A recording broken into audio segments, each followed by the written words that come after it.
The second you put film in the camera, everybody is like, no, no, no, this is important. We got to get this right. That's a really fun thing to get back to.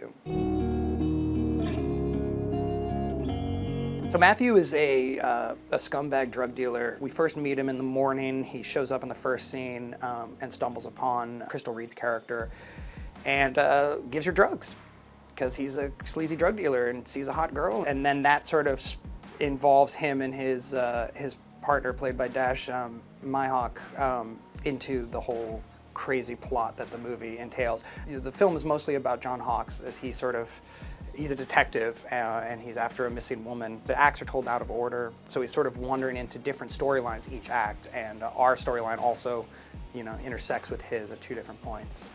It's kind of hard to pitch. It's a little Pulp Fiction-y. It's very disjointed and out of order until you finish the whole thing, and then it all kind of makes sense. It's a slow burn.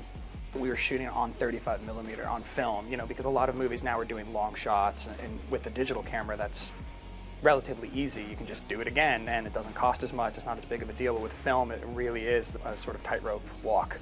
And as an actor, I loved it. There were so many technical considerations that, as actors, it's like we had to be at the top of our game every single take. It was a blast, man. It was really fun. It took us back to our roots. Dennis Houck, our writer-director, really wrote it with a lot of the camera moves in mind. And, figuring out that puzzle was the challenge of him and the DP and the actors. And the first act of the movie, the one that I was in, was the craziest in terms of the crane that we were using. We had this giant techno crane, and then we had to lay 70 feet, I think, of track for it to roll on. And John Hawkes, at one point, answers a phone 9 minutes away. So we go from a huge wide shot on the top of this mountain in Los Angeles down to an office building. We zoom in 9 minutes away where you can see John answer the phone. And then he gets into his car.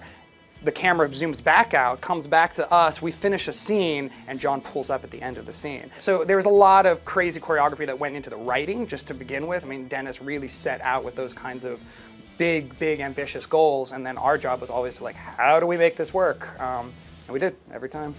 Not only did we shoot it on 35, but also we're only projecting at 35. When you're watching a movie being projected on 35, that was shot on 35, you're just a little bit more on the edge of your seat. And obviously filming it, everybody ups their game. Having worked long enough in this industry to have started when film was the only option, through digital, you notice a laziness on the set from everybody, actors, myself included, and crew. Everybody's like, well, whatever, just keep rolling, you don't even have to yell cut half the time. It's just like, well, let's just reset and go back to the top. And the second you put film in the camera, everybody is like, no, no, no, this is important. We got to get this right. And that's a really fun thing to get back to.